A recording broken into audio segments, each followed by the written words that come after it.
Latest updates. You're going to be back with us later on in the show for continued updates as we wait to see what happens with this ceasefire deal. Now, while the world waits to see if the Hezbollah-Israel ceasefire is actually going to be implemented, not everybody appears to be on board with the terms of the deal here in Israel. And our senior correspondent, Bianca Zanini, has the details. Nothing is final until everything is final. We continue to work to try and get an agreement over the line. And we're hopeful we can get one, but we need both of the parties to get to yes. The world is holding its breath as Israel is set to approve a ceasefire with Hezbollah, pushing to make it happen. On the proposal agreement brokered by the US and France, Israel has all security concerns.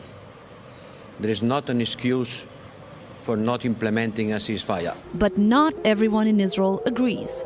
Far-right politicians, with Israeli National Security Minister Itamar Ben-Gvir in the forefront, are calling the agreement a, quote, grave mistake, saying it doesn't provide actual security for Israel and that it's a missed opportunity to eradicate Hezbollah. The US-brokered proposal aims for an initial period of 60 days of cessation of hostilities to set the groundwork for a lasting ceasefire. Hezbollah will remove its forces north of the Litani River. Israel will pull out from southern Lebanon, and the Lebanese army will take over.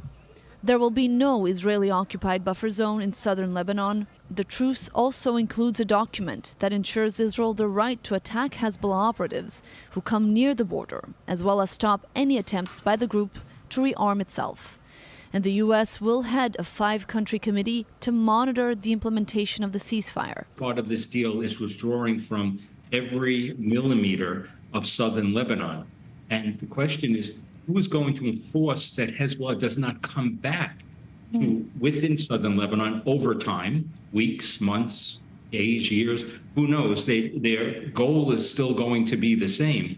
And so you're trusting the French, you're trusting ineffective peacekeepers, and I don't believe that this is going to be long-standing. In a way, this is kicking the can down the road. Some 60,000 Israelis, displaced from their homes in northern Israel since Hezbollah began shooting rockets across the border in October of last year, are still waiting to return home.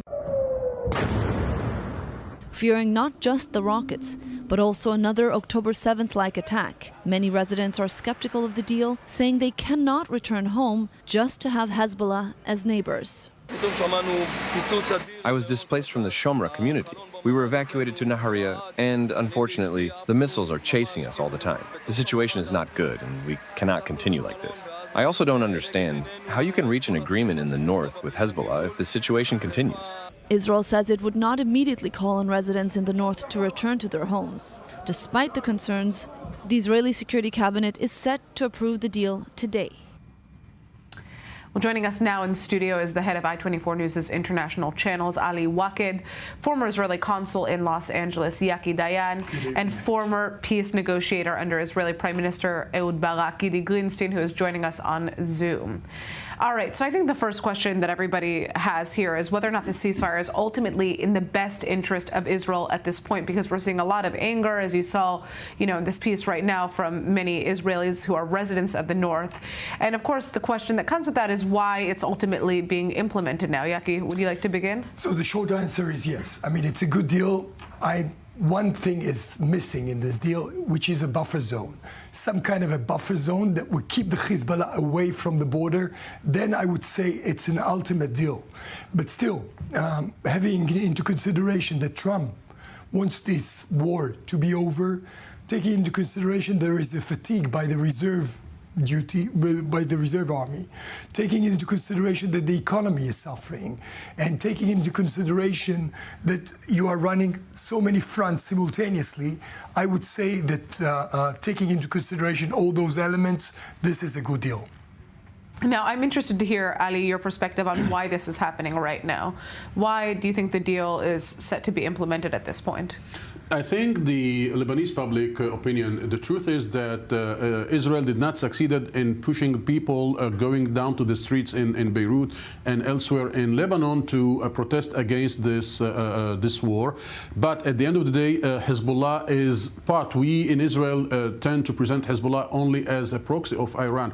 The truth, I do believe that Hezbollah has more a part of a Lebanese identity rather than as an Iranian proxy. And as so, he needs to be very careful to what the people in the streets said. It is true that there was a big part of, and it was surprising, big part of the Lebanese population supported Hezbollah assisting Hamas and assisting Gaza. But at the end of the day, it's not Lebanon war. It's not for the interest of Lebanon, this war, and the fact that Hezbollah started this front in assistance to Gaza and to Hamas. And Yaki mentioned the fatigue in the Israeli side. There is also the fatigue in the Lebanese side. Both the population, the Shiite population, IDF concentrated on the Shiite villages, on the Shiite population. We in Israel, we have 80,000 displaced. In Lebanon, there is more than 1.5 million, most of them Shiites. But I think that immediately after the ceasefire is declared, they will start the campaign about the narrative.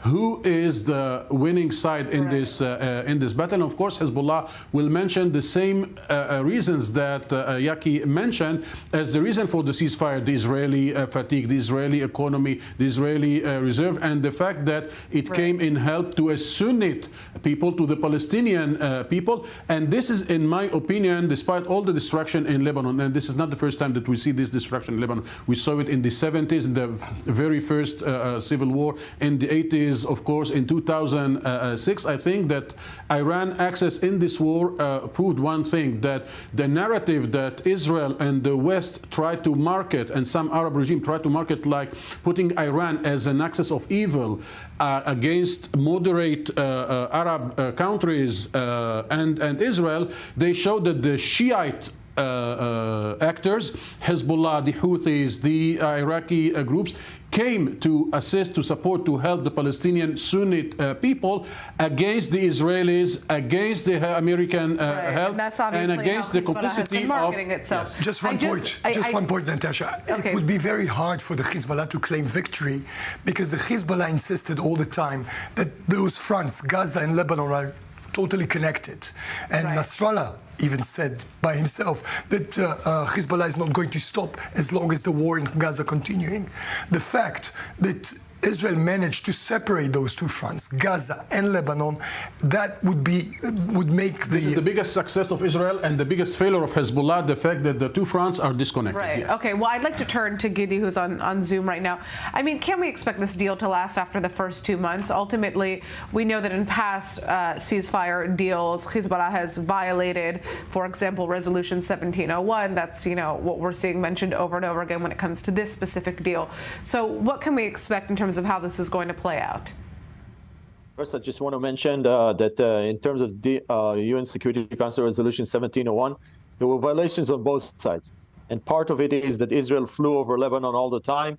And that's okay, because practically 1701 did not have the mechanisms to ensure its sustainability. And I hope that now, with the American participation, this is a key distinguishing factor from 2006, with the American participation and oversight, plus the entry of the Lebanese army to the border, that could be a differentiating factor and hopefully will give us more years of quiet. I do agree with Yaki here that the logic of the war, as has been designed by the military and approved by the political level, has exhausted itself, meaning the front area, the area close to the border, Hezbollah presence has been demolished, with a set of strategic threats. The leadership of Hezbollah has been demolished. Effectively, deterrence has been restored because of the demonstrated intelligence penetration that Israel has into the Lebanese and Iranian and Syrian system.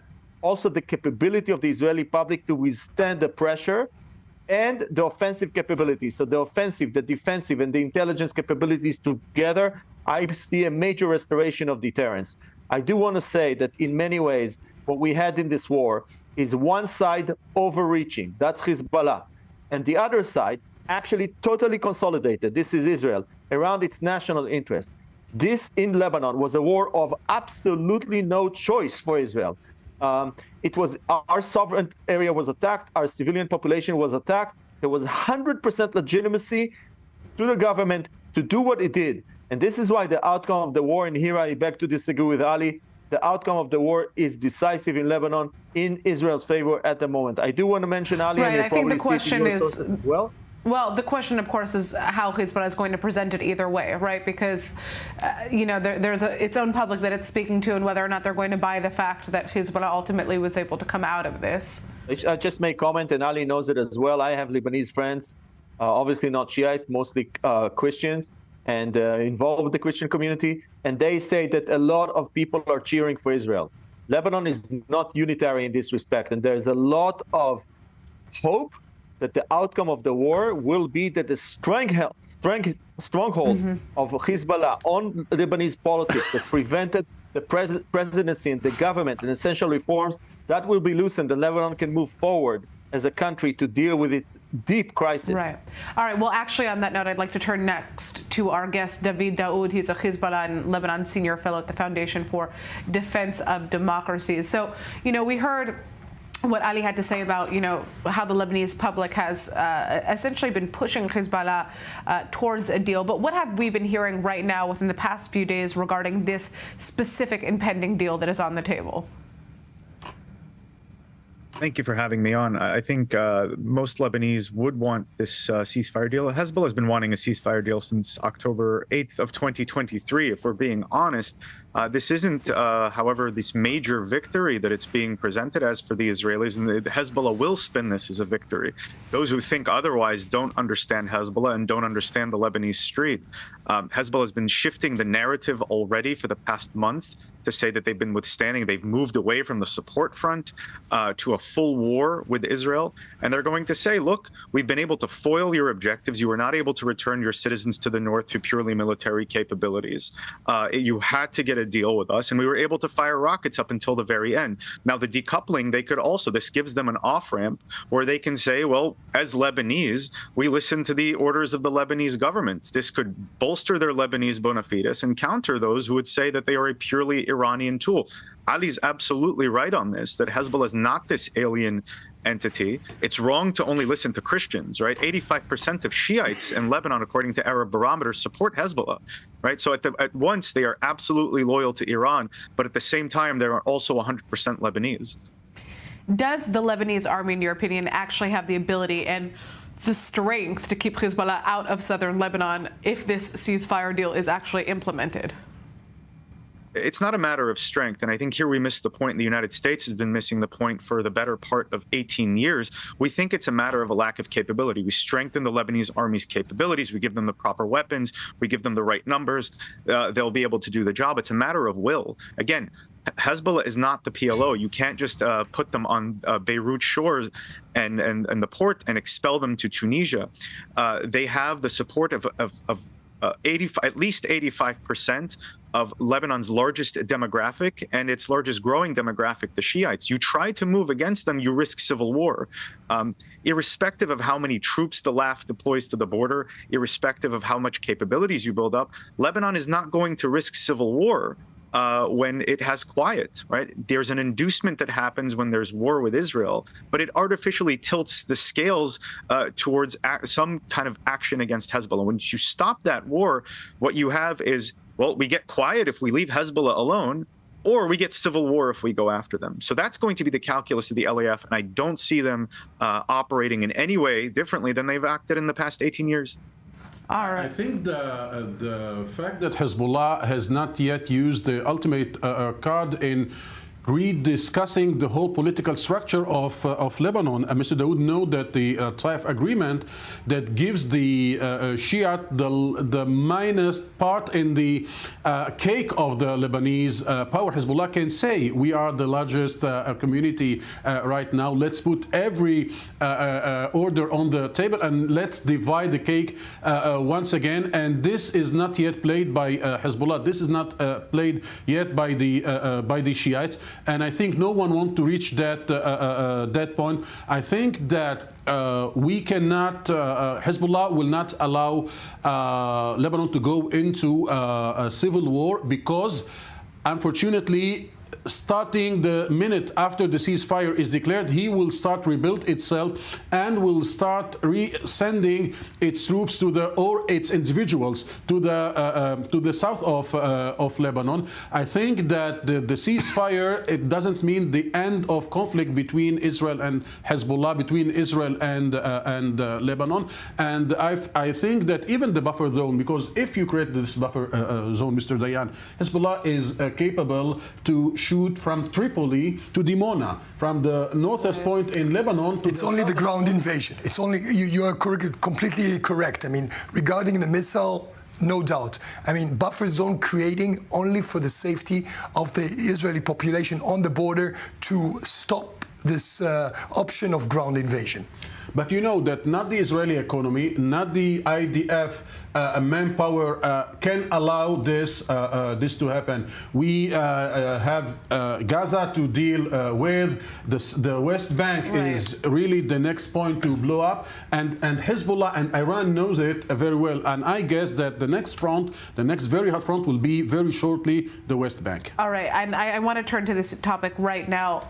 Whole headlines have been captured by Israel's push into Lebanon since September, but combat in Gaza has picked up in intensity during the same period, particularly in northern Gaza, where the IDF says that it is on a mission to root out Hamas's remaining capabilities. Now, they have been instructing residents to evacuate southwards, and critics of Israeli policy argue the state is forcibly removing civilians through military pressure, though Israel claims the orders are temporary. But with the ceasefire deal in the works in the north, now Gazans appear to be more on edge than ever about what that means for the future of the fighting in the enclave. And I'd like to turn back to you, Ali, on this specifically. What are we hearing from Gazans, from the Gazan public, and what are we hearing from Hamas when it comes to this ceasefire? Huge concern that Israel succeeded to isolate, as Yaki mentioned, Gaza from the other fronts, and now that the IDF will be capable to send more troops to the Gaza Strip, which means more suffering to the Palestinian population. In the last month, backed by the war in Lebanon, Hamas, for example, succeeded to restore 60% of its power in center and south of Gaza Strip. Hamas police is now patrolling in the streets, is managing the whole life of the Palestinians, and now it is clear that IDF will put an end to this coming back of Hamas. And I think the biggest issue of the Palestinian is whether we are going to see a deal in Gaza or to see an intensifying of the war. And unfortunately, when I talk to people, it will not be the Gazans alone who will pay the price of the ceasefire in Lebanon.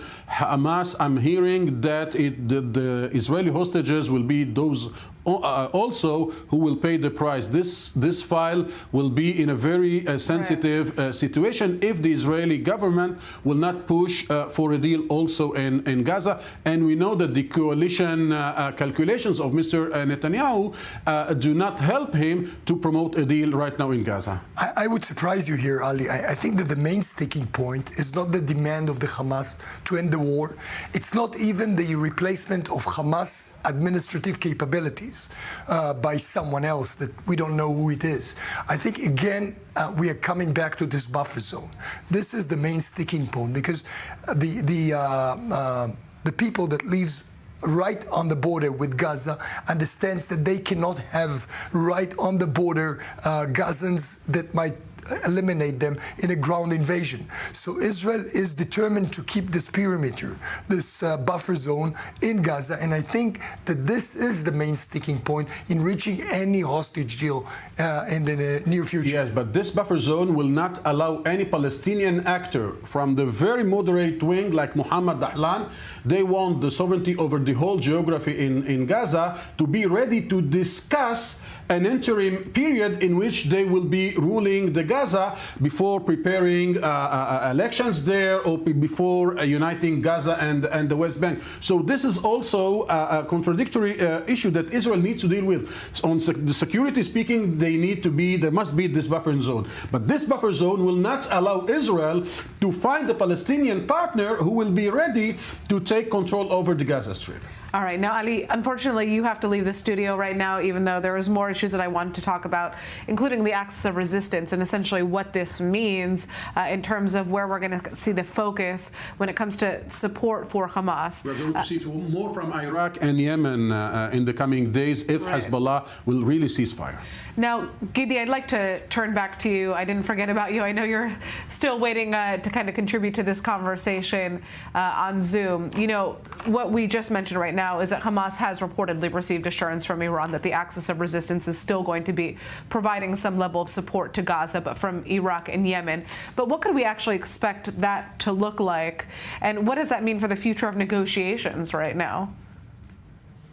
I do believe that Iran is probably going right now through a major strategic reassessment. We have to remember that Iran is also heading to a succession of its leadership.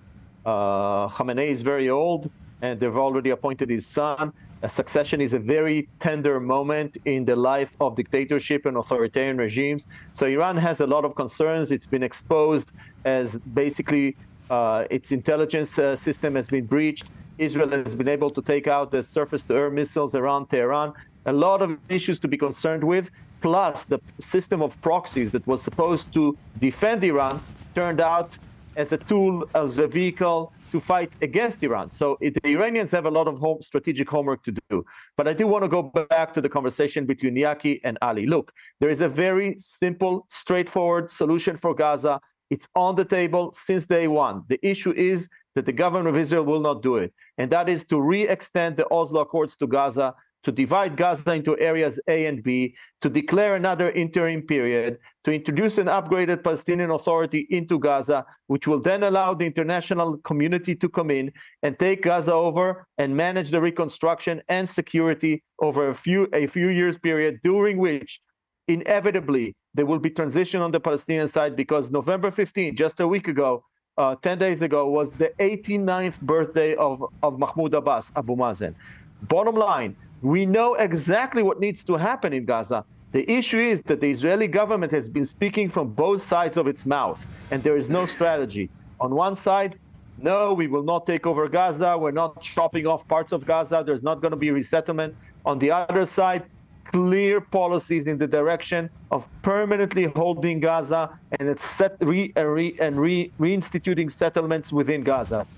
With this kind of split of strategy, it's very, very hard to make progress, and that makes Israel very vulnerable in Gaza in terms of its international standing and the legitimacy of its war. And by the way, for sure, I believe that President Trump will call Israel out on it early on in his tenure. All right, Gidi Greenspan, I'd like to thank you so much for joining us on Zoom. Very interesting to hear your insight. All right, we're going to be turning now to our correspondent, Joe Brown, who is joining us from the IDF headquarters in Tel Aviv. Joe, what is the latest in terms of today's ongoing meetings regarding the impending ceasefire deal? Well, we're sure to know that in around about half an hour, when Prime Minister Benjamin Netanyahu will address the Israeli public. He has been in meetings throughout the entirety of this afternoon, and soon enough he will most likely announce that there will be a ceasefire between Israel and Lebanon. This is supposed to start at around about 10 a.m. tomorrow morning, which is why over the last hour or so we've seen a lot of sirens throughout northern Israel, because Hezbollah are trying to deplete as much of their weaponry as possible. And outside the IDF headquarters where we are right now, earlier today, there was a protest against the signing of the deal, which I'll talk about in a little bit. But right now, there's actually a protest against another deal, a deal that hasn't yet been signed, and that is a hostage deal. I'm going to stand out of frame whilst you will see what is going on behind me. We're still following the IDF's Home Front command, which states that you cannot have more than 2,000 2,000 people in one place. But this is a rally in favour of a deal that will include the hostages and to bring them back. There was initially supposed to be this within the joint one with Hezbollah. However, these terms were dropped due to the depletion of the Hezbollah forces. They more or less decided to leave the Gaza talk out of it, and therefore the hostages weren't able to come home. But the people behind me, they feel neglected, they feel angry that the focus has been turned onto the north right now, and they're hoping that after the deal will be signed, that a lot more focus will be on them. But earlier today, as I mentioned, there was a protest in against signing the deal with a ceasefire between Hezbollah. These were predominantly residents of northern Israel, and they say that they don't feel safe, and they know that this will just put a plaster over a bleeding wound. It might stop for a tiny bit, but it won't last. I spoke to one of these protesters. He's called Omri Lerner. He is a member of a regional council in northern Israel. He was evacuated following October the 8th when Hezbollah started firing missiles towards Israel. And he told me that there's only one way that he would feel safe going back to live in northern Israel. Let's listen to what he had to say. Well, it's a simple thing. Basically, the agreement says that we're going back to be with terrorists on our front doors in every day. Doesn't matter if it takes a month or two or a year or two. We're going to have our children killed. We're not going to stand for it. Nobody's going to live in the north if there is a monster on our front door. And our government is bringing the monster back to the front door. We need a buffer zone. As simple as that. We need 10 to 15 kilometers from our border to the north with nobody in there, because anybody in there is somebody that's going to shoot us.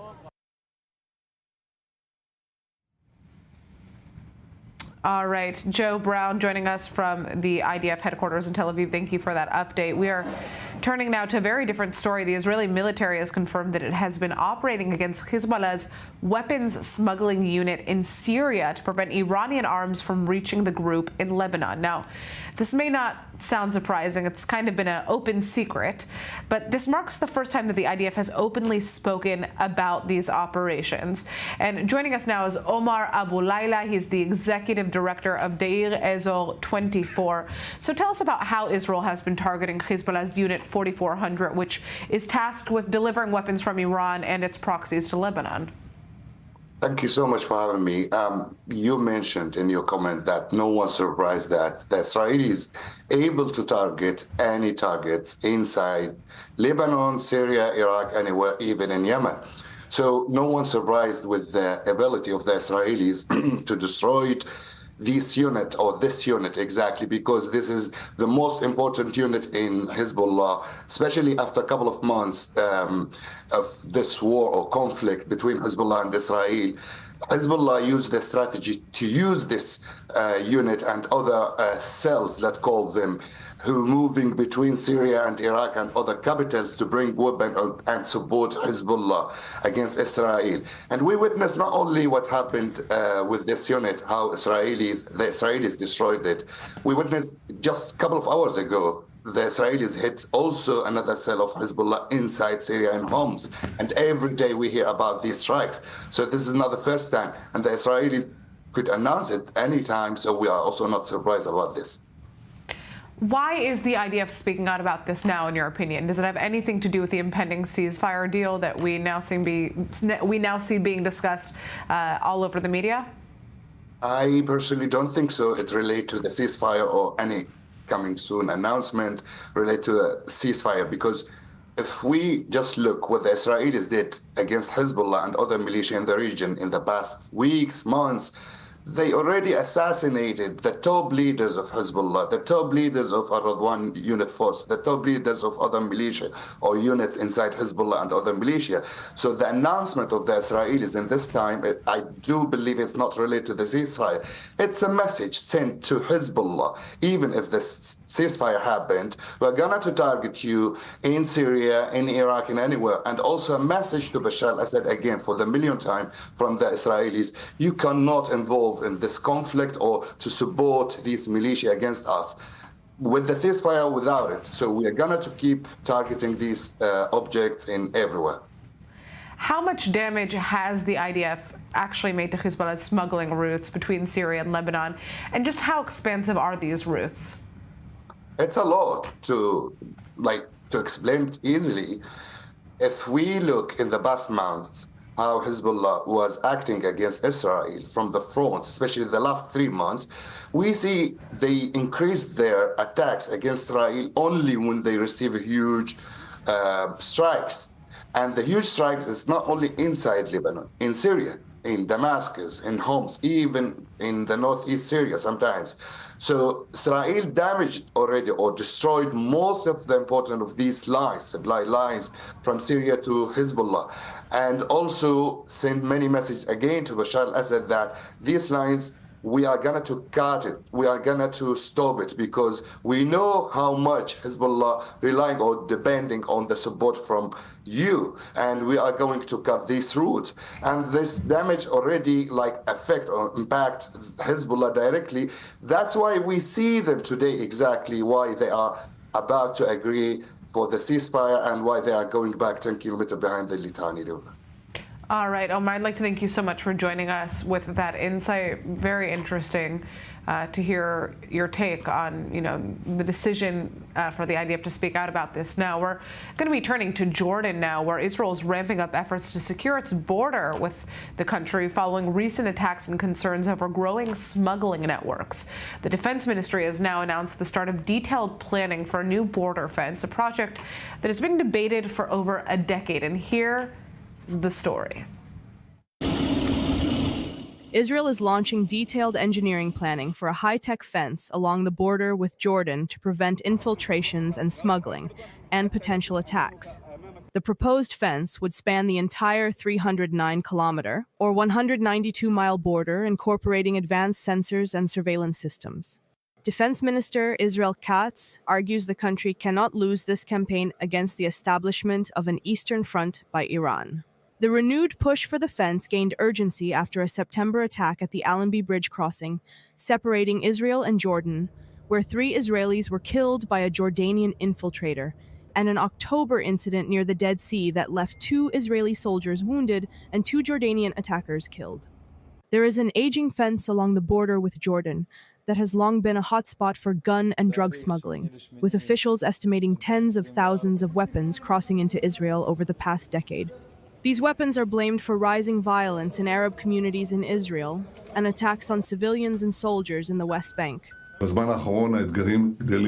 Lately, challenges are increasing. Smuggling networks are attempting to bring terrorists and weapons across the Jordan River into Judea and Samaria and into the cities of Israel. We are working to stop this. However, such a project comes with steep costs. The Defense Ministry claims only the planning work will be worth tens of millions of shekels and is expected to take months. Some estimates say the entire project will cost billions of shekels and will face significant logistical challenges. Another contentious point is its effectiveness, put into question after Hamas's infiltration through the so-called Iron Wall on the Gaza border on October 7th. All right, I'd like to turn now to our guest in the studio, former Israeli consul in Los Angeles, Yaki Dayan. Okay, so first of all, how can we expect Jordan to react to the building of this high-tech fence on its border? Listen, it completely makes sense. I think that Jordan understands that if we are building a fence, because there are a lot of penetrations through this non-existing fence from Jordan, supplying weapons, Iranian weapons, and more than just weapons, to the Palestinians in Judea and Samaria. So this is something which must be done, and I think that the Jordanians, there is a constant strategic dialogue with the Jordanians. So they understand that.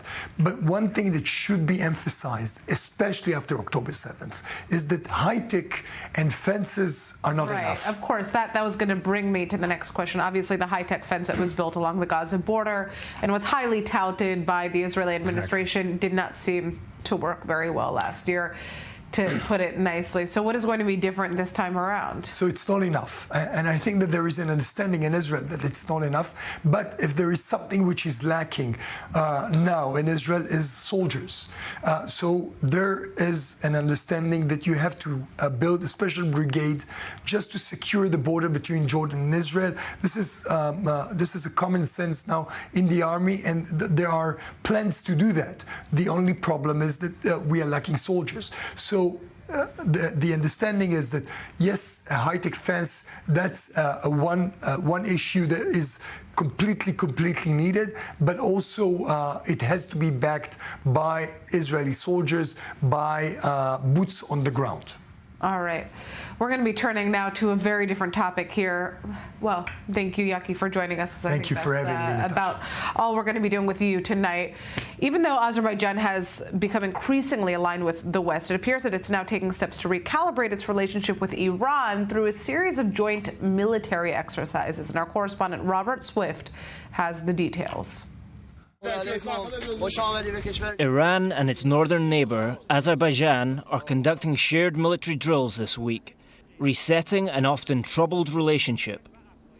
The land exercise involving Azerbaijani and Iranian special forces is taking place in the mountainous Ardabil province in northwestern Iran.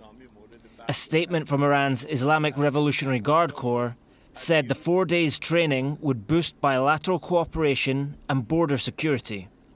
Earlier this month, similar joint military drills took place on the waves of the Caspian Sea, where the two nations' navies practice search and rescue procedures. God willing, everyone will cooperate with each other to properly establish the security of the maritime economy in this waterway, so that, God willing, our countries and dear peoples will continue their lives in peace and comfort. Such efforts, it's hoped, will improve relations between the two countries. Baku and Tehran's historically rocky relationship soured in January 2023 following an attack by a gunman on the Azerbaijani embassy in Tehran, which killed one. Azerbaijan closed its embassy and evacuated staff, a move only reversed this summer. A thawing of relations that more planned exercises in the future may aid.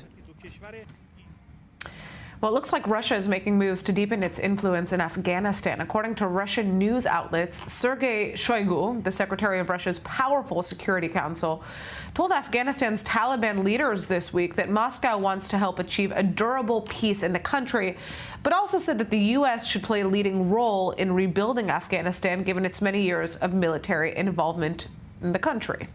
Now, this comes as Russia's invasion of Ukraine in 2022 has prompted President Putin to pivot towards Asia and the rest of the non-Western world amid what the Kremlin says is an economic blockade that it's experiencing by the U.S. and its European allies. And joining us now is Javid Faisal. He is the former spokesperson of the Afghanistan Security Council. Javid, what is Russia's goal here? Why the interest in Afghanistan? I will not be able to speak much about the Russian interests, but of course, Afghanistan has long been a very important country geopolitically for Russia and, of course, for the West. And this country will continue to remain important for the foreseen future. But this is important for Afghanistan as well. Afghanistan has to have a very good relationship with its neighbor, with its with the countries in the region, and of course with the West, and must remain neutral, not to be used for one bloc or the other. What kind of alliance could we expect between Afghanistan and Russia at this point? Well, I believe Afghanistan, the people that are ruling the country, they are lacking international recognition. They will probably be looking for something in these perspectives, but in the same time, Russians might be looking for an alliance, probably more a security one than what we have heard. They were talking about economy and business, but I think for the Russians in the military front, in the war, in the political side is going to be more important than the economic ones, which are more likely for Afghanistan. Now, Russia does have a history of involvement in Afghanistan. How could this impact future ties? Yeah, and sadly, that history is not a very pleasant one for the Afghan people. So any movement in the future, any partnership in the future should be and will be taken into consideration of that unpleasant experience that Afghan people have of the Russians in Afghanistan. But I don't think that for the time being, the people ruling Afghanistan are in a position to have a very meaningful partnership either with Russia or with the West or countries in our neighborhood. All right, Javed, I'd like to thank you so much for joining us, giving us your insight on this issue.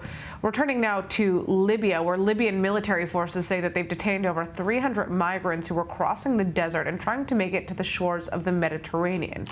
Now, this massive group of men, women, and children were stopped by a desert patrol, according to reports early yesterday. It's important to note that Libya has become a key transit route for hundreds of thousands of migrants fleeing conflict and poverty across both Africa and the Middle East who hope to cross the Mediterranean to make their way to Europe. And joining us now is former Italian Middle East envoy Marco Carnelos.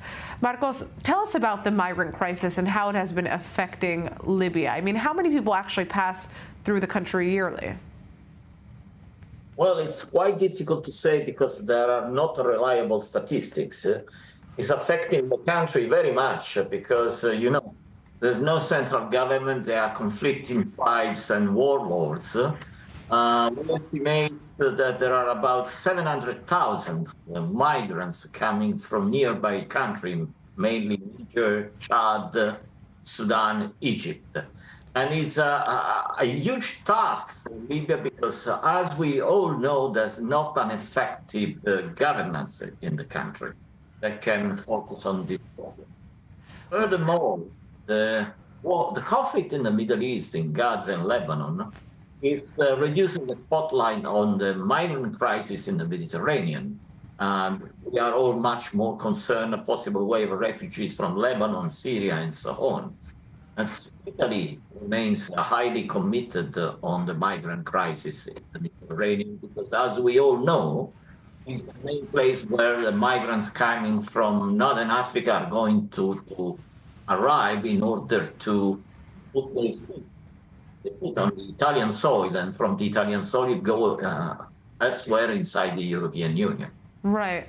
I mean, what happens to these migrants once they are detained by Libyan forces? Amnesty International cites major abuses.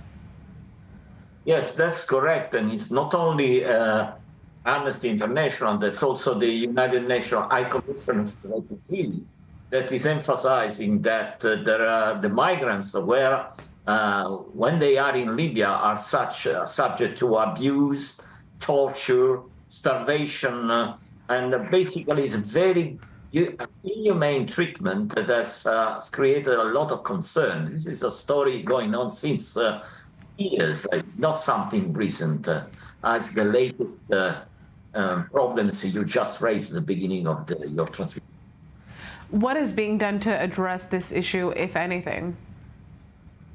Well, addressing this issue is quite complicated anyway, because first of all, we have to consider that the number of people who are dying is very, very high, and especially in the desert, because sadly, tragically, when the people die at sea, usually the sea gives back the bodies. Well, the major number of people we suspect they die crossing the Sahara deserts.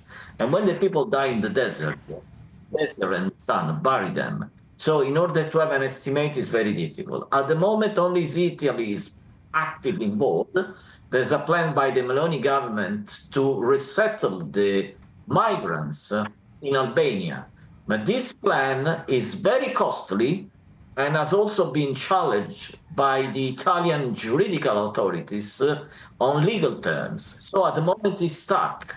And nobody at the moment is doing very much in order to face this crisis that has its roots in war and the economic situation in Africa and in certain part of Africa, what is called sub-Saharan Africa. All right, Marcos, I'd like to thank you so much for joining us. Very interesting to hear more about this conflict. Obviously, it has been out of the headlines. Just a couple of years ago, we were covering this almost on a daily basis. And now, like you said, there's really just kind of been an international shift in focus. So I'm glad we were able to discuss this today. Now, before we end the show, let's turn to northern Israel, where our correspondent Zach Anders is joining us live. Zach, what is the latest? Obviously, Israelis are on edge with concerns that there could be a massive so-called fireworks show as a result of this impending ceasefire deal being signed. Yeah, and I would watch out very specifically for this announcement from the Prime Minister, that window when he is expected to give that address in just a few moments. We have seen in the past both Hezbollah and Hamas try and capitalize on those moments and run some dual messaging, but it's incredible to come across this moment and know that we're discussing about ending this cross-border fire, knowing that both sides are still trying to hit each other punch for punch, blow for blow right now. We have just received word of what appears to be, after 20-plus minutes of drone alerts in Haifa, some sort of impact or explosion. We're working to learn more there. This is following a day with dozens of rockets fired. The IDF has not updated that official count, one of the rare days where we have not seen an official count from them as to the Hezbollah fire that is taking place across this border. However, the IDF saying they've struck more than 180 targets throughout the country. Lebanese health officials say scores are dead and wounded as a result of these strikes that are along the front lines in southern Lebanon. In the east, in the Bekaa Valley near the Syrian border. We're getting initial reports of even strikes in Syria, which I know was mentioned earlier. And of course, these incredible images out of Beirut as well. We, at this point, don't have any indication whether or not those strikes are planned to continue in Beirut. But a close friend of mine in Beirut has been texting me saying it is complete chaos. People at the gas stations trying to fill up, people trying to buy water, and those anywhere close to the earlier evacuation notices are still leaving, still trying to get away from these areas, even though after the evacuation notice was handed down, those sites have now been struck, the specific sites that were listed in the evacuation order. It's been a chaotic day in that city. There's been strikes with evacuation notices, without, and they've been all over, not just the southern suburbs anymore. We're talking about central Beirut. And some of these, the images that we've reviewed show precision weapons being used, very small explosions after a very distinct sound that is categorical with an airstrike with an incoming missile. Appears some precision weapons were being used. We know that even bank branch locations tied to Iran's funding of Hezbollah have been struck in the country as well. An incredible amount of activity, but we've got just a few moments here before that speech begins. I'm going to be watching this border very closely to see if Hezbollah is trying to time or fire any large-scale attack and run some counter messaging while potentially we're going to get a ceasefire announcement. Lebanese officials say they don't believe if a ceasefire is announced tonight that means the hostilities stop tonight. The expectation is that the ceasefire language includes the beginning of the ceasefire to start tomorrow morning at 10 a.m. local time. But of course, we don't have the exact text of what is or has been agreed to. We'll know in a few moments, hopefully, what exactly this is going to look like. All right, that's Zach Anders joining us from Kiryat Shmona in northern Israel. He will be with us later tonight on the rundown. I'm going to be turning now to our Middle East correspondent who is joining us as we finish up our show. All right, Ariel, obviously we're seeing various reports that this ceasefire could be announced at 10 p.m. and then implemented at 10 a.m. starting tomorrow. But what are we hearing from Israeli officials on the matter? What is the latest news in terms of the time frame as to when this is actually going to begin? Yeah, as always, the Israeli public learns about ceasefires from Arab media because they are reporting it, whereas Israeli leaders do not disclose that information in advance. We know that the Israeli Security Cabinet is convening right now to approve this ceasefire deal, and that in about 7 minutes, Prime Minister Netanyahu expected to deliver public remarks, not expected to take answers or questions from reporters. And the expected timeline is 10 p.m. local time, which is in just over 2 hours. U.S. President Biden is going to announce that a ceasefire deal has been reached, and then it is implemented, will begin to be implemented tomorrow, 10 a.m. local time. And until then, if we look at past experience, Israelis unfortunately can expect Hezbollah to try and give what's called the last hurrah, right. Quote unquote. Israel is doing that right now. All across Lebanon, simultaneous strikes in Beirut, dozens of strikes, as Zach described, in the southern suburbs, also in downtown Beirut, in the Bekaa Valley in southern Lebanon. In Syria, Israel is trying to take advantage, as long as it can operate freely against Hezbollah sites.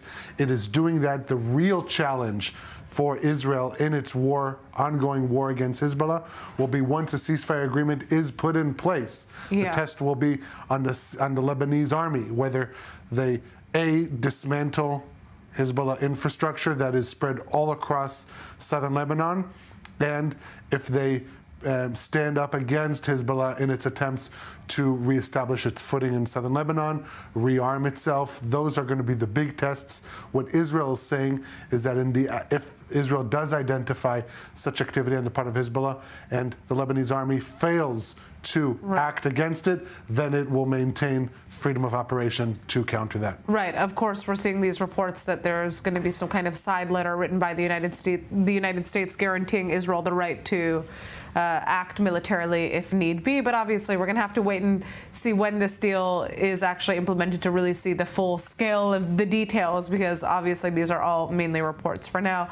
Ariel, thank you for that kind of update right before we head out of the show. But make sure to stick with us here on I-24 News. We are about to turn over to the rundown, and like Ariel mentioned, the Israeli Prime Minister Benjamin Netanyahu is set to speak to the public.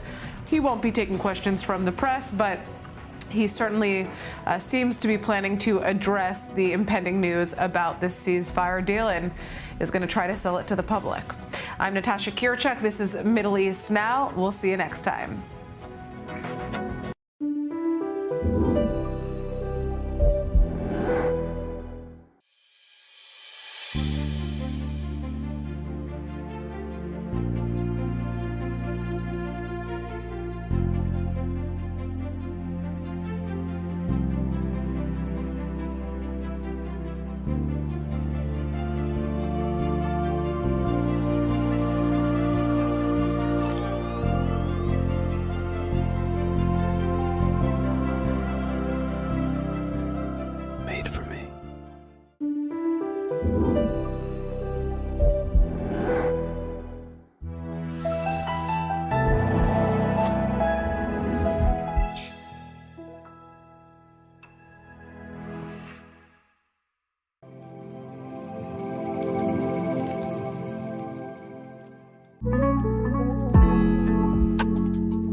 Shalom and welcome to Jewish World Weekly.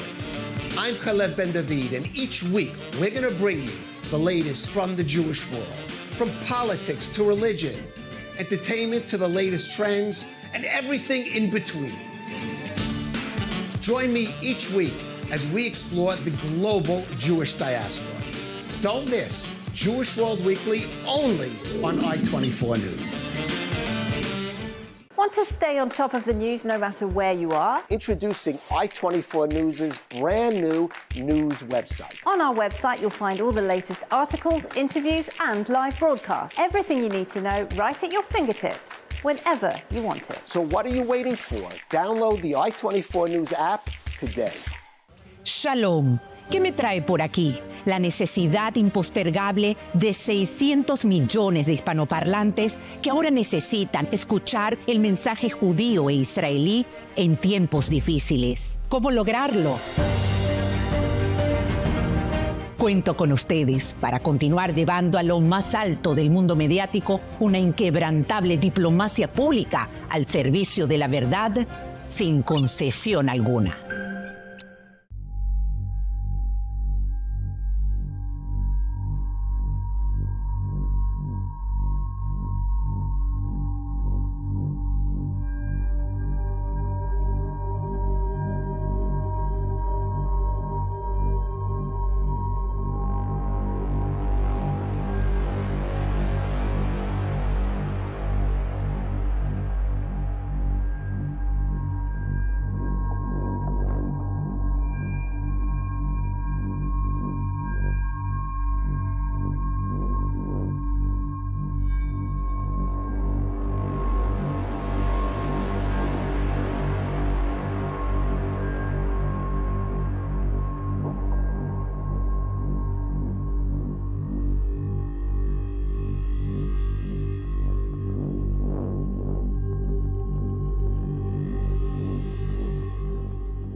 This is the rundown on I-24 News. I'm Khaled Ben-David.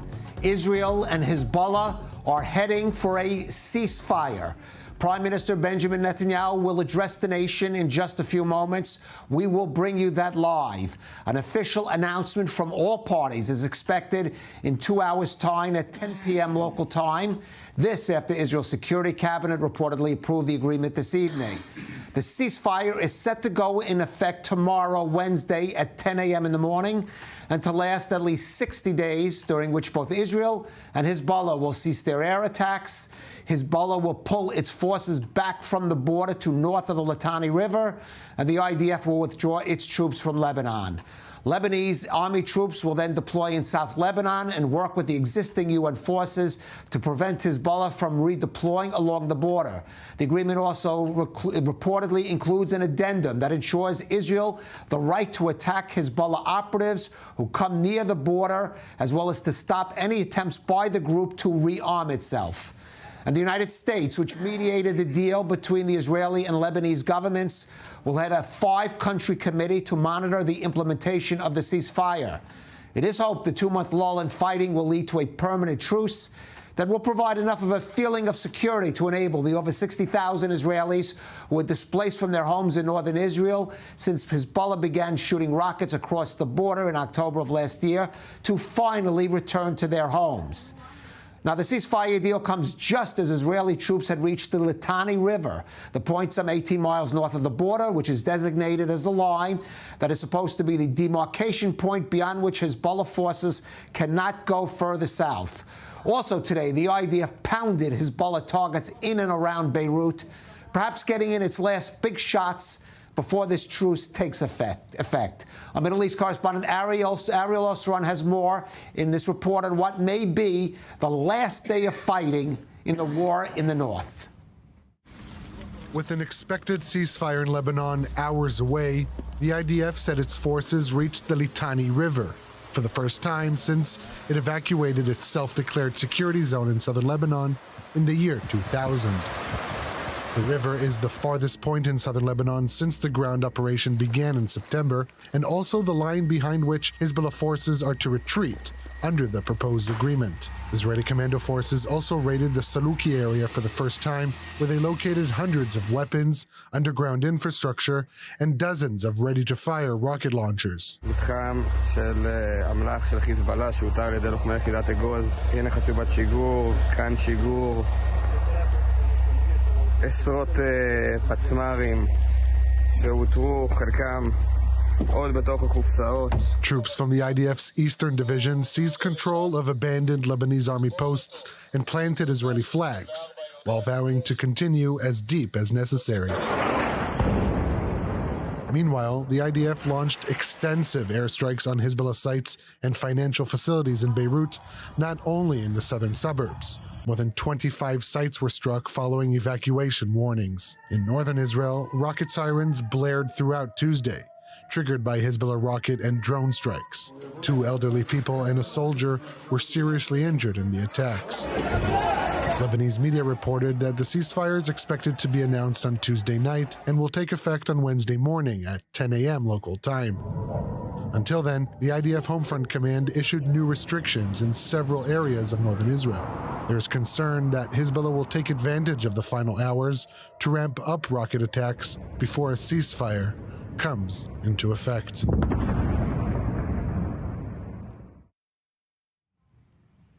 And again, we're waiting for Prime Minister Netanyahu to address the nation on the impending ceasefire. With us in studio, Reserves IDF Major General Eitan Dangot.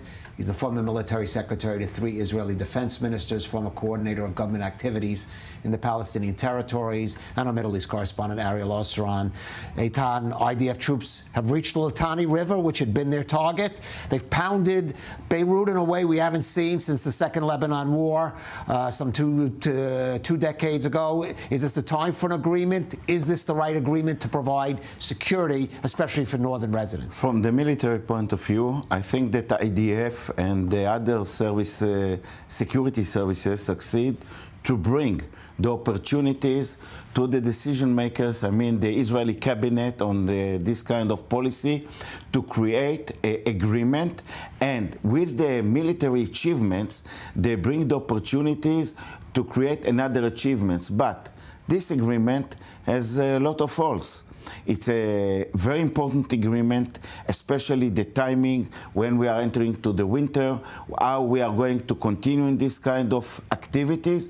But there is a lot of holes in this agreement that we will see how to do it. And I would like to divide it to 2 areas.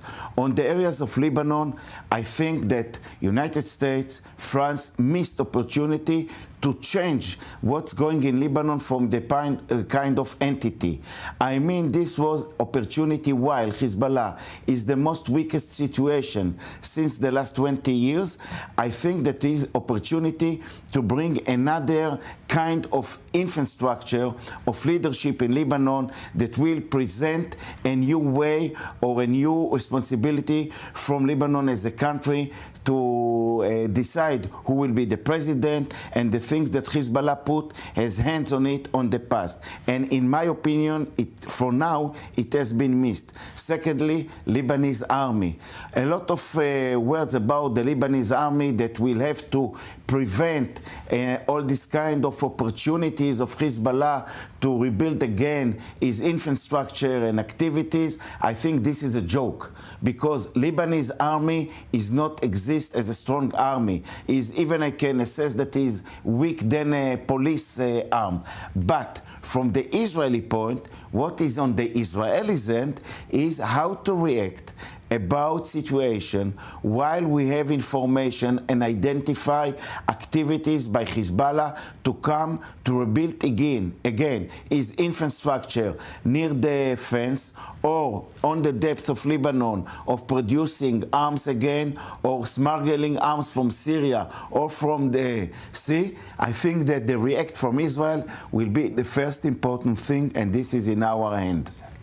All right. And Ariel, actually, one thing that some of the critics are pointing to is the fact that the residents of southern Lebanon will be allowed to return to their homes.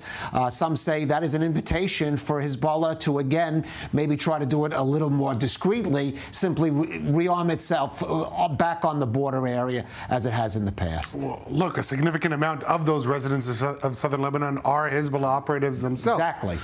Many of them are operating from their own community, so it will definitely be very, very important for Israeli security forces to track those movements and those operations. And I want to hop on to the back end of what Eitan discussed. Look, at the end of the day, even before this war, and whenever we talk about trying to resolve Israel's conflict with Lebanon, be it Hezbollah, the test always has been and always will be on the Lebanese army. If they can dismantle Hezbollah infrastructure, which is spread all across southern Lebanon, and stand up against them when they try to regroup, as you alluded to in your question, in southern Lebanon, and rearm themselves, that will be the test for if this is a sustainable ceasefire or not.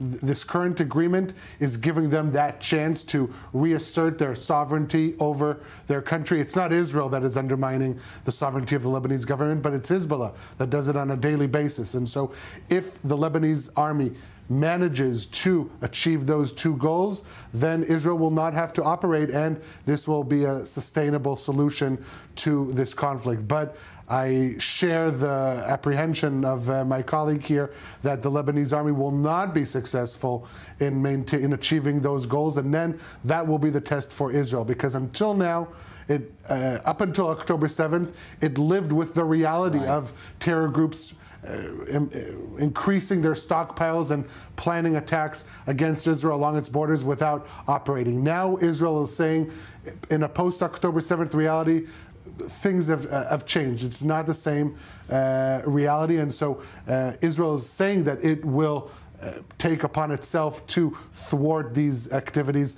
by Hezbollah in the situation where the Lebanese military fails. Now, these first 60 days are a test to that, and the residents of southern Lebanon will only return following the first 2 weeks to their homes, and this will be a gradual withdrawal of Israeli forces. As you say, with the Lebanese army, that's a big if they can stand up to Hezbollah. Let's go to our correspondent, Zach Anders, who's in northern Israel. And Zach, of course, I'm sorry, we have Prime Minister Netanyahu. To complete the elimination of Hamas and return all our hostages and make sure that Gaza will no longer pose a threat to Israel and return the residents of the north safely to their homes. This war will not end until we have achieved all its aims, and that includes the return of the northern residents' homes safely. I would like to tell you that this will happen exactly as it happened in the south. My dear friends, residents of the North, I am proud of you. I am proud of your resilience, and I am completely committed to your safety and security, to the rebuilding of your communities, and to your future. Until now, thanks to the heroism of our IDF soldiers and in the ISA and in all the other security forces, we have made amazing achievements on all 7 fronts in this war.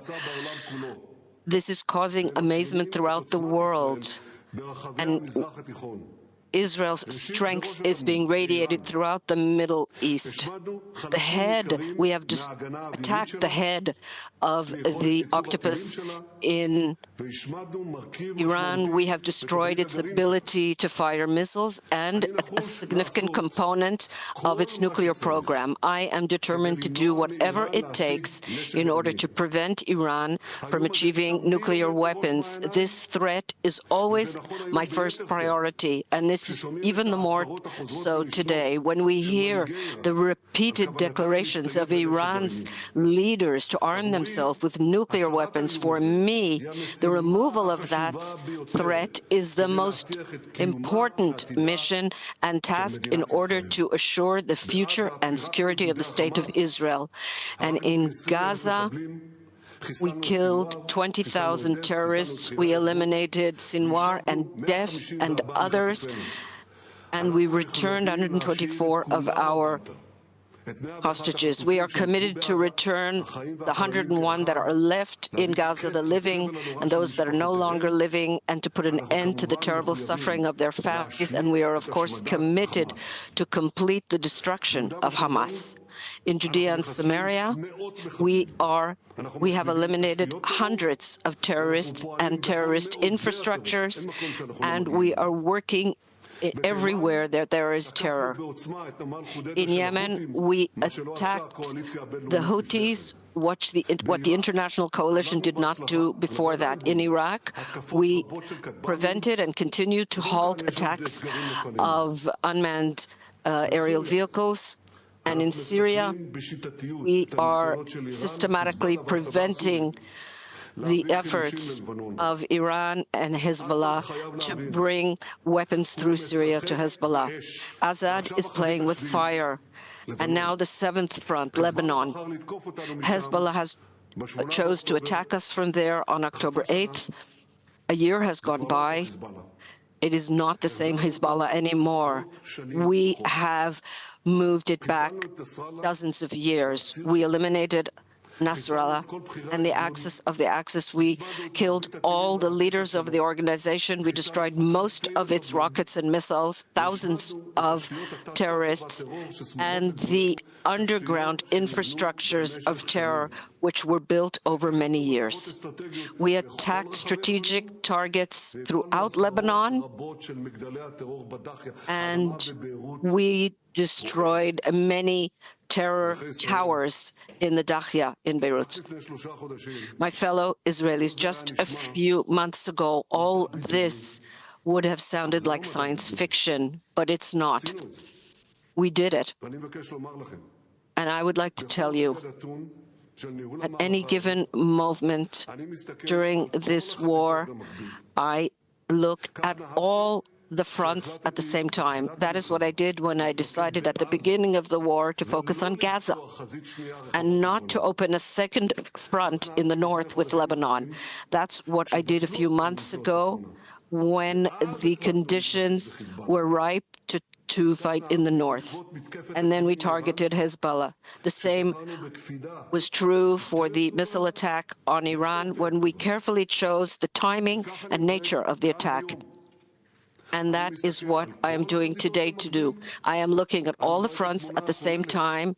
I see the big picture, the overall picture, and I am determined to give our heroic soldiers all the means to protect their lives and bring us victory.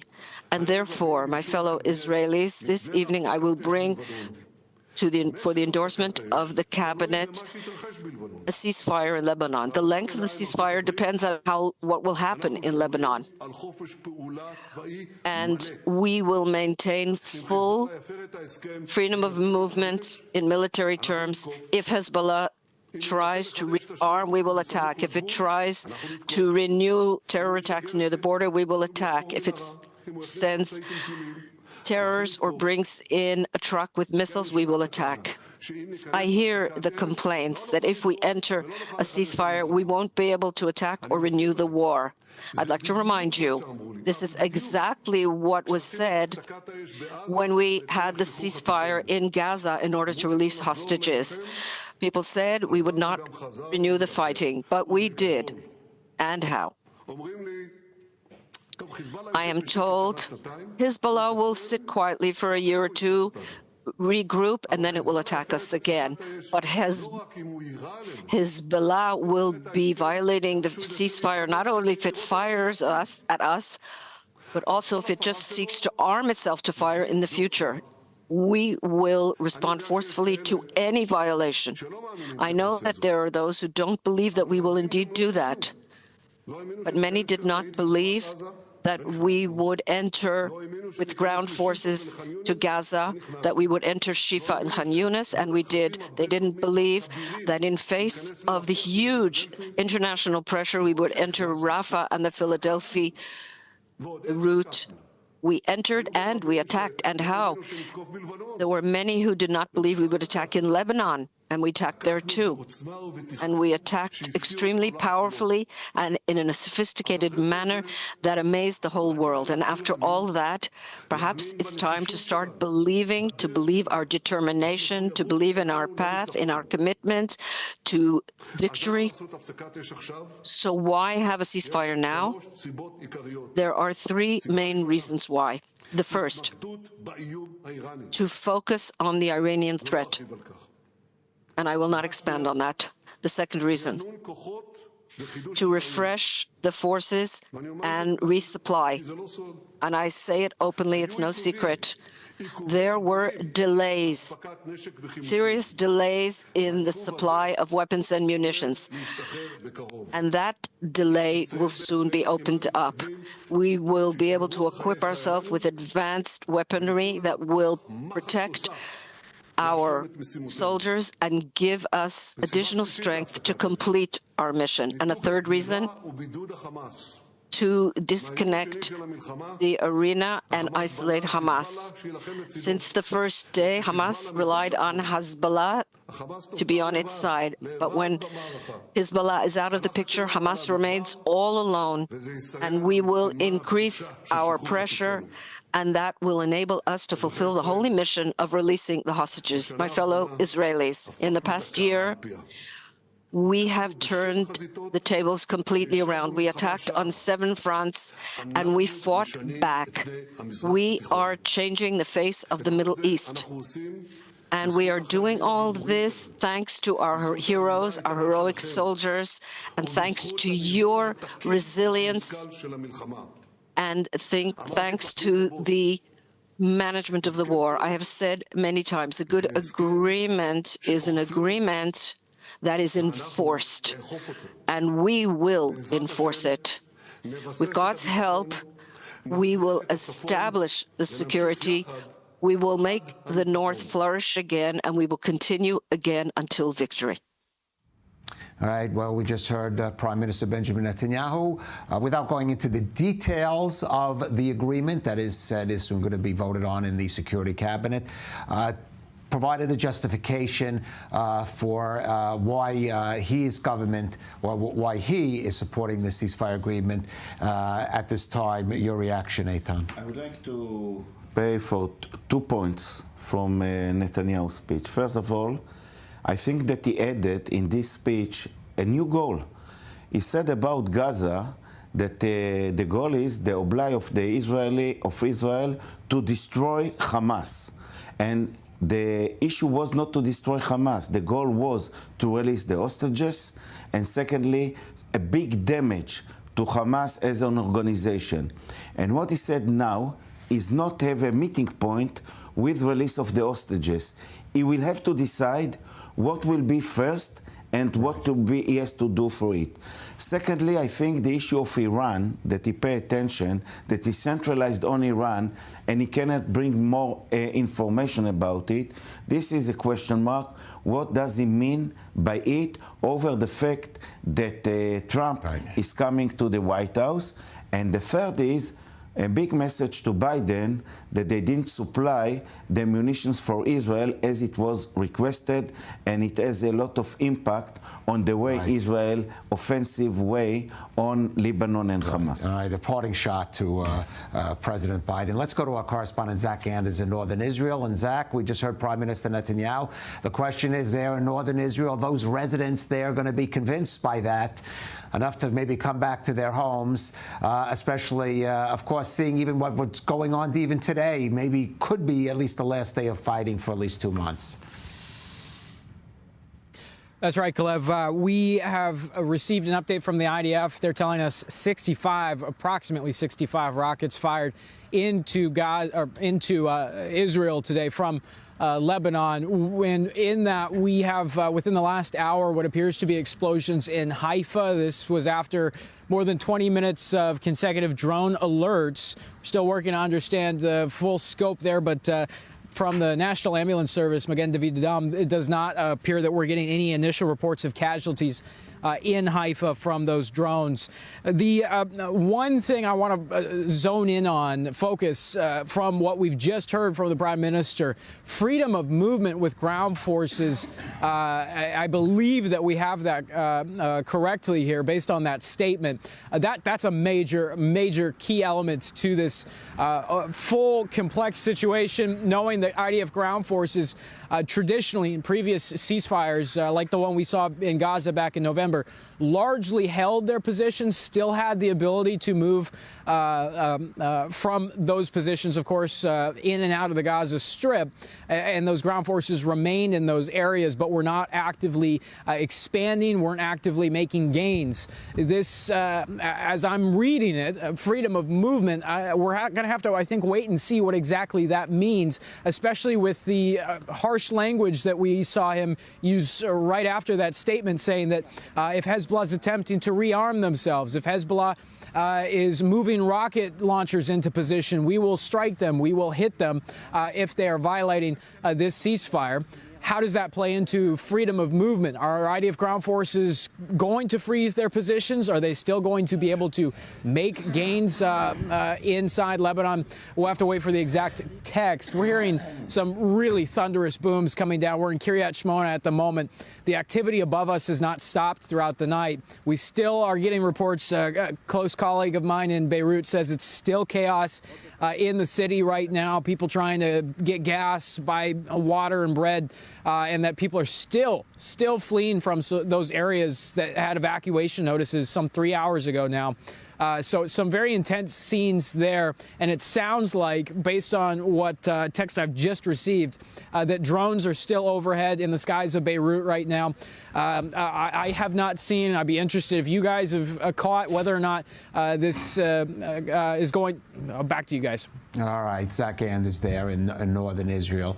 Thank you for that. And that is the big question, gentlemen. Ariel, the details of this agreement regarding IDF's freedom of action on Lebanese territory, something Lebanon said they would certainly not sign off. Supposedly there'll be some kind of addendum agreed to by the U.S. and maybe some of the other mediating countries, but how much really freedom that will give to the IDF to act, at least with the approval of at least some of the international mediators here, particularly the U.S.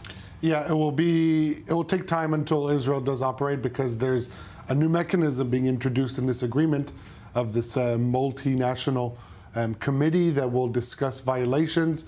So Israel will have to play ball, work according to this committee and the different processes. But in the post-October 7th reality, Israel, as we discussed, can't let these terror groups grow. And so the test will be twofold. One, on the Lebanese army, can they reassert their sovereignty in southern Lebanon? And on Israel, Israeli leaders have in the past declared that any violation of the ceasefire, Israel will act forcefully. We've seen this multiple times with Hamas. We've seen this multiple times with Hezbollah, and that wasn't the case at the end of the day, because they said that after 2006. We're 18 years later, and this is the reality that... right, of course, UN Resolution 1701, which was supposed to achieve everything that this new agreement is saying it's going to achieve. It was supposed to have done 2 decades ago. And so what we see now are more, I would say, forceful assurances and involvement by the United States, France, to ensure that the Lebanese army has what it needs in order to carry out this task. But again, Israel could not sign this deal without having at least tacit approval, and according to reports, it's more than tacit, from the White House, that it will be able to maintain its freedom of operation. The term freedom of operation sounds a lot more free than it actually is, because there is going to be a diplomatic mechanism in place that Israel will have to work around and with in order to thwart Hezbollah's regrouping. All right, Ariel Osseran and Eitan Danko, stay with us. We're going to carry on in the next half hour with this dramatic news of the day. Ceasefire to go into effect between Israel and Hezbollah tomorrow, bringing to an end for at least the next 2 months, hopefully, the war in the north. We'll have more on that when we're back in just a few minutes here on I-24 News.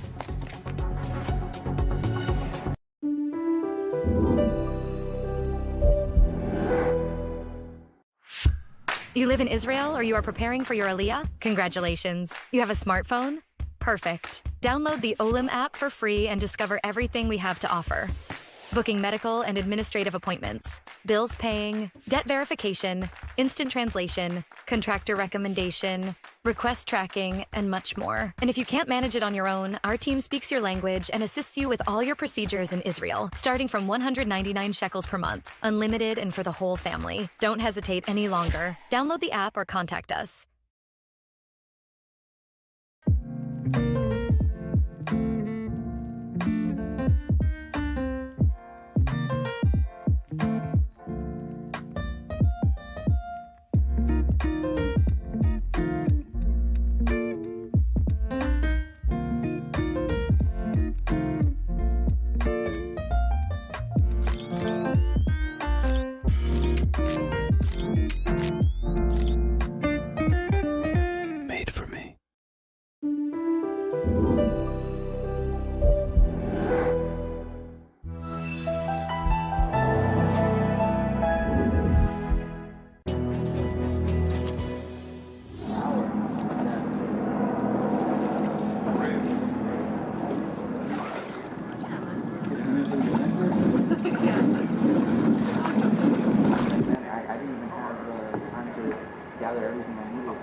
This broadcast is brought to you by Israel Bonds, the most direct and impactful way to support Israel.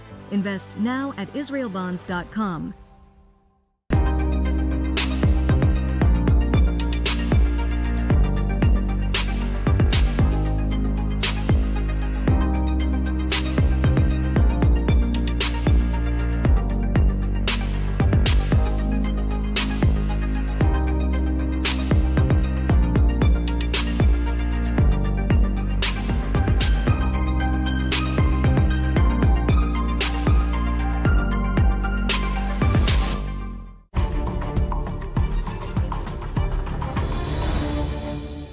This broadcast is brought to you by Israel Bonds, the most direct and impactful way to support Israel.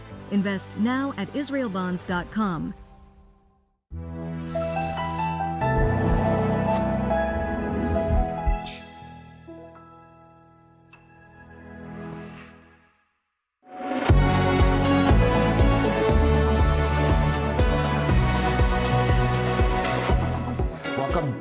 Welcome back to the Rundown on I-24 News, and of course we're following today's dramatic development, a ceasefire to go into effect starting at 10 a.m., 60-day truce between Israel and Hezbollah, bringing at least a temporary end to the fighting in the north. And for more on that, let's go to the north and speak with Yahav Zacharia. She joins us from the town of Nahariya, which has been under almost constant fire the last couple of months, Yahav. Well, let me ask you, how reassured or not do you feel after hearing from Prime Minister Netanyahu? Do you feel safer? Do you feel those other residents in the north who had to evacuate are going to feel safe enough to come home? Not exactly. You know, the situation here is very complicated. People here, you can feel the fear in the streets. You know, in the long term, the ceasefire is destructive. It can cause to catastrophic events. And the Hezbollah is a terrorist organization standing right here in the northern border. So I'm not sure about this agreement at all. I mean, what are you hearing from what are you also, you think that feeling is shared, especially by your neighbors there in Nahariya, and I guess like I said, some of the surrounding communities which have been evacuated? Yes, we are, especially me, I am a mother, and I have my children, they are not going to the kindergartens, they are not going to school. We're staying at our homes, we cannot get out. Every every day it's like a war. We are living under the war. Now that we hear about this ceasefire agreement, we know that we feel the uncertainty about our future. We feel unsafe. We feel that we can't come back to our homes. And me and my husband, we think of leaving this place. We think go to the center of Israel because we are afraid. The future here is unsafe. We want to take care of our children. We want to take care of our parents, and we can't live this way. We can't go back to October 6th. Right. We will not live this way. We will not agree to this destructive ceasefire agreement. I'm sorry. So what would you, I don't want to get you into the realm of security and politics too much, Yav, but what do you think would it take? Would you prefer, the residents prefer, to see Israel, IDF troops remain in parts of southern Lebanon as it once did, try to have a buffer zone there? Do you see a real solution to the current situation there? Well, the troops, they're already there. And now to go back from Lebanon is a surrender, is like a surrender. If we're coming back, if they will go back from Lebanon, they will. What do they? They will look like we're coming back before the month before October. We're coming back to September last year. We need to, the army need to fight, need to stay at Lebanon. They need to make this border safe. They need to stay there until there is a real solution. Someone in the government need to wake up and make a real solution for the northern Israeli borders. Residents. Right. As people pointed out, this is not a peace agreement. It's a truce, a ceasefire, and those can be broken. Yahav Zachari, we do hope that you and all the residents of the North will know some days and nights of peace, at least in the near future, and of course, more importantly, in the long term, so that you can continue up there and continue with your lives. Thank you for joining us on I-24 News. Thank you so much. Thank you. Thank you for joining us. Well, the agreement between Israel and Lebanon to halt the fighting in the north was achieved largely through the efforts of the United States, in particular its special Mideast envoy Amos Hochstein. Now, it may be the Biden administration's last stab at Mideast peacemaking, or perhaps encourage it to renew efforts for a Gaza ceasefire and a hostage deal before Biden leaves office. For more, let's go to our senior U.S. correspondent in Washington, D.C., Mike Wagenheim. Mike, what are we hearing? You're at the State Department. Are we hearing anything yet from the administration on this? And where do you think it might lead the Biden administration in the last, really, just couple of months now that it has? Antony Blinken, the Secretary of State, Kalev, is out of the country right now in Italy, but he did speak to the press about an hour ago, saying at that point, at least, that the deal still had not crossed the finish line, that there was still work to be done, but hopeful that it could be reached in short order. He did note, though, in terms of leading to a ceasefire in Gaza between Israel and Hamas, that it's very difficult to achieve such a ceasefire in Gaza if there's no plan for the quote-unquote day after. So that's from Secretary of State Antony Blinken. Meanwhile, President Biden is scheduled to give an address in the Rose Garden coming up at 2:30 Washington time. That's 9:30 p.m. your time there in Israel. That'll be on the ceasefire, or at least expected to be about the ceasefire. We have not received any advance release of his prepared remarks so far. Again, that speech is about 40 minutes, 50 minutes away now here in Washington.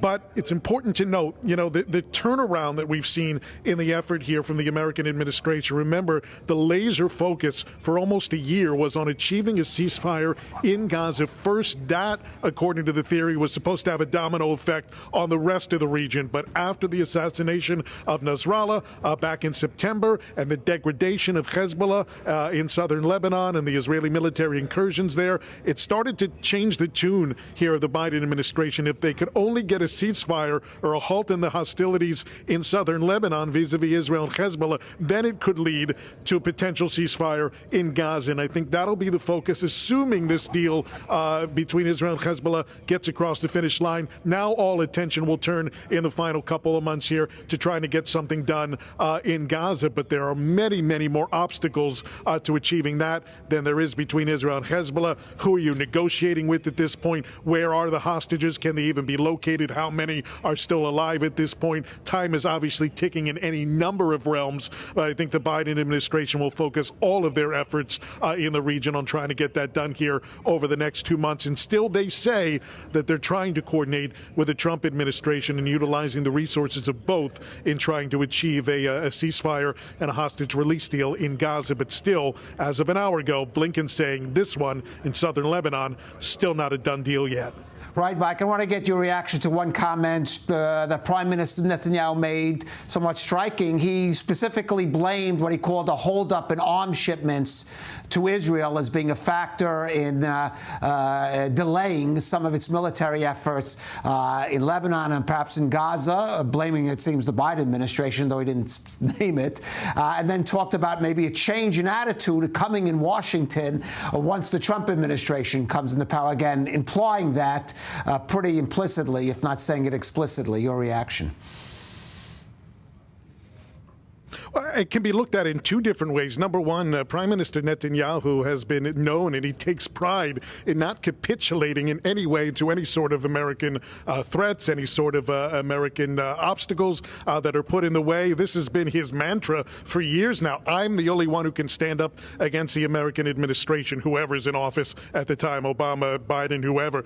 The very fact that he's admitting in some way, if you want to call it that part of this decision was as of a result of a holdup of American weaponry and kind of forced his hand a little bit is somewhat stark in and of itself. The Biden administration has been insistent that they're not holding up any weapons, save those heavy bombs from a few months ago in Gaza, though many members of Congress on both sides of the aisle dispute that. What's also notable, though, Kalev, in those remarks is that Netanyahu was insistent that this is not a permanent ceasefire, that it's simply a halt in hostilities. Well, the Biden administration, I would be surprised if they don't use those comments now to say, well, what's the problem in having a mere halt of hostilities in Gaza rather than ending the war entirely? Just have a truce, a pause, whatever you want to call it, because Netanyahu has been insistent that that can't happen either for any number of reasons, many of those made in good faith. Experts question others. But I think that'll be the first question from the Biden admin after having watched that speech, and not so much about the claim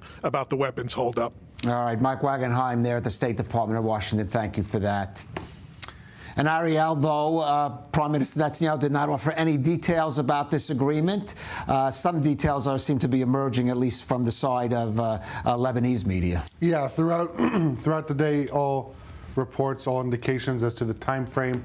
As usually happens in such negotiations, Israelis hear about it from Arab foreign media and not from its own leaders. But Lebanese media across the board publishing what they claim to be the text of the ceasefire agreement. The main points we know: 60-day ceasefire during which Israel will gradually withdraw from southern Lebanon. During that period, no attacks are allowed from each side on the other side.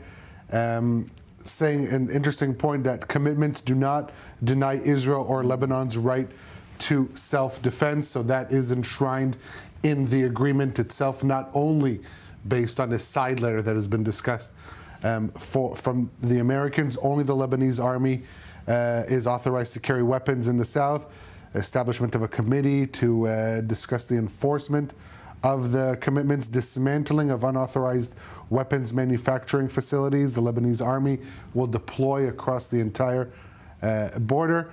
And the United States will lead indirect negotiations to demarcate the land borders between Israel and Lebanon, and the sides recognize the importance of Resolution 1701. And so what we see here is basically Hezbollah agreeing to retreat its forces north of the Litani River after 18 years of further entrenching themselves. You cannot spin this any way besides an Israeli military victory against Hezbollah. The real test, as we've been discussing and will continue to discuss is, will the Lebanese government, will the Lebanese army meet the task and reassert their own sovereignty? Netanyahu here very clearly stated that if they fail to do so, Israel will not hesitate to act forcefully against Hezbollah in southern Lebanon, in Beirut, in the Bekaa Valley, wherever it needs to. But again, we have heard these statements before from Israeli leaders, and Israel had not operated in that manner. As we heard from the resident from Nahariya, they want to see a shift in Israeli action. They're saying that the reality of October 6th cannot prevail. And so the test is on also the Lebanese army and government, but also the Israeli government. And one particular part of that test is preventing Hezbollah from just rearming itself, period, which seems quite difficult to do, never mind even in the south, just in general, given the flow of arms that continue to come from Iran through Syria and in different ways. I think that the Iranians are already under, that's the reason they support this kind of ceasefire, because they plan to rebuild again Hezbollah, to arm Hezbollah again.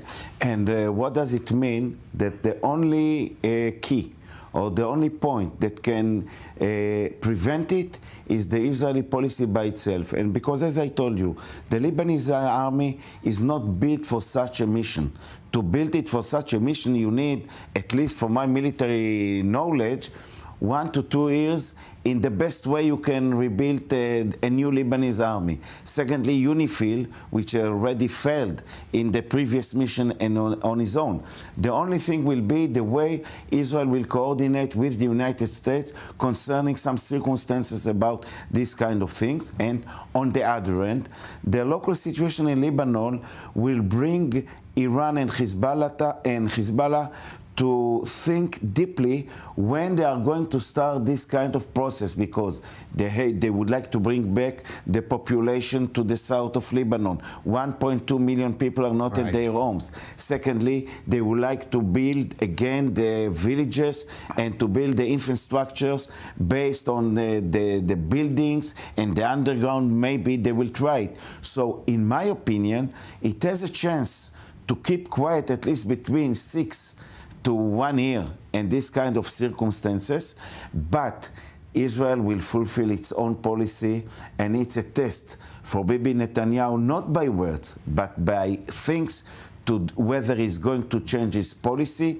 and to dare to open a fire when you know it's quiet. And what we will do, it will be a great challenge to Israel. All right, it will be a great challenge. Let's go to our correspondent, Joe Brown, who's outside the IDF headquarters in Tel Aviv. And Joe, we've used to people protesting about Gaza, about the hostages, but there are people who have been out there today who are now starting to speak out against this agreement in Lebanon as well.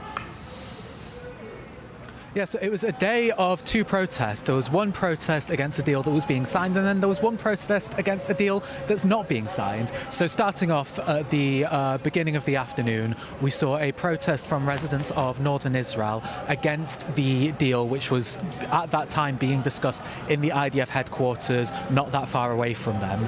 And in this protest, they were saying that they will only return home if they receive proper safety agreements. They say that what they have got so far has been very little. Nobody actually knows the exact terms of these deals, but they say that they will only return if they can personally guarantee their own safety. And that's, at the moment, not looking too optimistic. There are even heads of councils, such as the head of the Metula Council on the Israel-Lebanon border, who has urged his residents not to go back and to stay in Tel Aviv. One of the people who we spoke to earlier said that he would only return if there was a buffer zone from southern Lebanon, which, although we don't know the exact terms of the deal, we believe that that is not a part of it. However, later on in the day, there was another hostage protest. The remnants of it are over my shoulder, but the majority of people have gone. The roads are still closed. They had blocked them for a couple of hours, and they were urging for they wanted the focus to be back on them. They felt that over the last couple of months, since the IDF ramped up the operations in southern Lebanon, the hostages have been neglected. They feel that even though there was supposed to be an agreement with the hostages during a deal with Lebanon, this was obviously not achieved. So now what will happen to them, they don't know. So you can imagine that these protests will become a lot more frequent now that the ceasefire is almost certainly going to be set from tomorrow. We can be seeing a lot more pressure on the government to release those 101 hostages. We believe half of whom are still alive and half of whom are dead. There'll be pressure for the government to bring them back into Israel. All right, Joe Brown there outside IDF headquarters in Tel Aviv. Thank you for that. Now, the pending ceasefire in the north is coming at a time when Prime Minister Netanyahu is facing political pressure on multiple fronts, be it dissension in his own government over the war's conduct, opposition from much of the public over his handling of the Gaza hostage issue, his continuing legal troubles, and challenges from those looking to replace him in the premiership. Well, chief among them is a former PM, Naftali Bennett, who current polls peg as Netanyahu's biggest threat in the next elections. Here he is today attacking the pending truce deal with Lebanon and Hezbollah. There are 3 threats facing the residents of northern Israel. That's infiltration, that's the anti-tank missiles, and that's the rockets. The agreement that is being finalized doesn't provide an answer to any of them. Why? According to the agreement, there's no buffer zone. There's no area where it is forbidden for Hezbollah or Lebanon to build new houses and to put in these rebuilt houses right on the border. The same structures, the same houses, the equipment that can be used for future possible infiltrations. And it will be permitted to them to build these structures and say these are innocent houses. Well, for more, we're joined now by Ariel Kahana, diplomatic correspondent from the Israel Hayom Daily. He speaks to us from the community of Geva Binyamin. Ariel, before we talk to external challenges to Netanyahu, let's just look internally. We assume he's got the votes in the security cabinet to approve it, but we know there's going to be plenty of people in his coalition who are, even if they may not say it publicly, and some may, who are not happy with this agreement. How much trouble is that for the Prime Minister? Hello, Kalev. Good to be with you again. Yeah, I think you are very right. And look, I guess it will be approved in the end of the night. But I know at least the ministers of the Tzionut Hadatit, of a religious Zionist party, said they're gonna demand some changes or upgrades to the deal.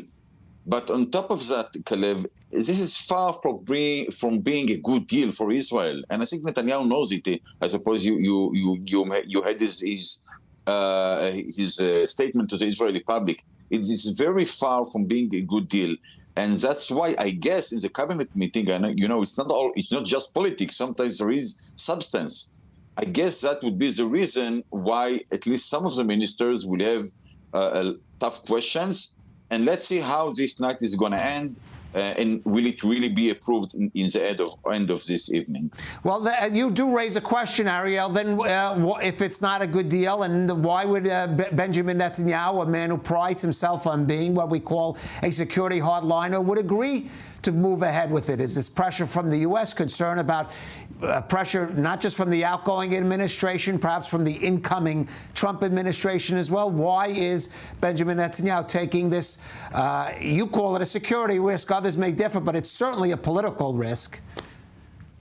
It is both, and it's also diplomatic risk. The answer, Kalev, and Netanyahu's eyes will tell you very frankly, he was pushed, not to say forced, to go to this deal because actually there is a quiet ammunition embargo by the United States.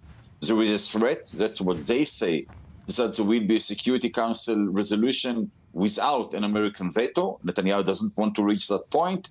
And the reserve forces after of Sahel, after a year and 2 months, it's still people do have the strength to keep fighting, but it's not as it was in the beginning. All of that and other reasons push him to go to that deal. Again, he said, "I will bring the victory," but he didn't say we won. And to actually end one significant front, which is, by the way, it is achievement by itself, but to end it without saying we won this part, for him, for his standards, it's not good. It's not what he said he's going to do. All right, and lastly, you heard from Naftali Bennett. You're hearing Benny Gantz. Suddenly, he's opening up opportunities against him on the right for people to run against him. Again, how much is this going to even damage his already his a position in the polls that was already not looking great, moving forward? So it's a great question. Look, Bennett, from one aspect, is actually finished in the right after he heads that government with Mansour Abbas. But I think that the deal, at least for this evening, actually, this deal will be tested in the future. What's going to happen in a half year, in 1 year, actually, maybe in 2 years, because the government looks, at least now, looks stable.